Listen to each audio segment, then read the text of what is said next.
Ciao, benvenuto nel canale Heart Research e oggi ti mostrerò come misurare la tua pressione sanguigna con il tuo XIAOMI Smart Band 9 Active.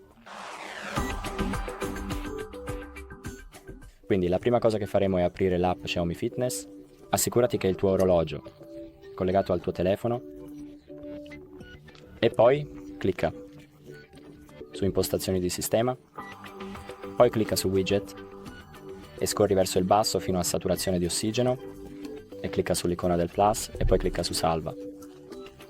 E una volta salvato prenderemo il nostro orologio e scorreremo verso destra. Troveremo l'opzione per la saturazione di ossigeno. Ora clicchiamo su misura e ti chiederà di stringere il bracciale e inizierà a scansionare la tua pressione sanguigna. Questo è tutto. Grazie per aver guardato, metti like e iscriviti.